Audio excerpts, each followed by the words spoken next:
السلام علیکم ویورز، ہماری آج کی ویڈیو آج کل ہونے والی عام بیماری ڈائریا کے علاج کے لیے استعمال ہونے والی میڈیسن اینٹی ٹاکس کے بارے میں ہے۔ ویسے تو ڈائریا ایک ایسا مرض ہے جس کی لاتعداد وجوہات اور لاتعداد ہی علاج ہیں۔ آج کل اسپیشل بچوں میں ہونے والا ڈائریا انتہائی خطرناک ہے اور اس کے لیے ڈاکٹر حضرات مختلف قسم کی میڈیسن تجویز کرتے ہیں۔ میری آج کی ویڈیو ایک ایسی میڈیسن کے بارے میں ہے جو دوسری ادویات سے انتہائی بہترین ہیں، بلکہ یہاں تک کہا جا سکتا ہے کہ جہاں پر دوسری ادویات کام کرنا چھوڑ دیں وہاں پر بھی اینٹی ٹاکس کو استعمال کر کے آپ رزلٹ لا سکتے ہیں۔ تو آئیے جانتے ہیں کہ اینٹی ٹاکس کیا ہے۔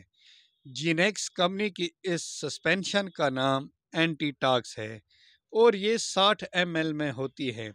یہ اورل سسپینشن ہے، مطلب منہ سے لی جاتی ہے اور اس کا ریٹ بھی اکنامیکل یعنی کہ 115 روپے ہے۔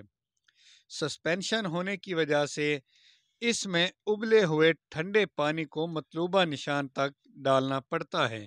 یہ اگر آپ اس کا ریپر کھولیں اندر بوتل کے اوپر وہ نشان بنا ہوا ہوتا ہے، لیکن ایک بات کا خصوصی خیال رکھنا ہے کہ ایک بار اگر اس سیرپ کو بنا لیا جائے تو اسے 7 دن کے اندر اندر استعمال کرنا پڑتا ہے۔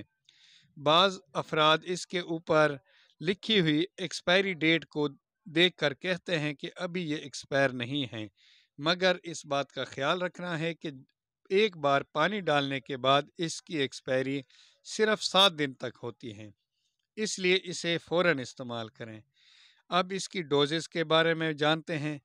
اس کی ڈوزز 1 سال سے لے کر 3 سال تک کے بچوں کے لیے صبح اور شام کے اوقات میں 1 چمچ ہے اور 4 سال سے لے کر 11 سال تک کے بچوں کے لیے 2 چمچ صبح شام دی جاتی ہیں۔ لیکن ایک اور بات کا بھی خیال رکھنا ضروری ہے کہ یہ دوائی عموماً 3 دن تک ہی دی جاتی ہے اور 3 دن میں ہی یہ انتہائی زبردست رزلٹ دیتی ہے۔ اس کے ساتھ ساتھ ہمیشہ ORS یعنی نمکول وہ لازمی استعمال کریں۔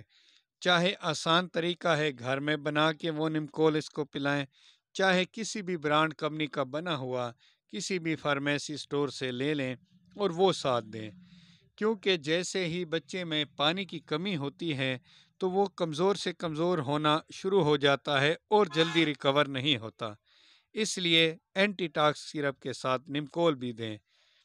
اگر آپ کو یہ ویڈیو پسند آئے تو اس چینل کو لائک اور سبسکرائب ضرور کریں اور شیئر بھی کریں تاکہ دوسرے افراد کو بھی علم پہنچے۔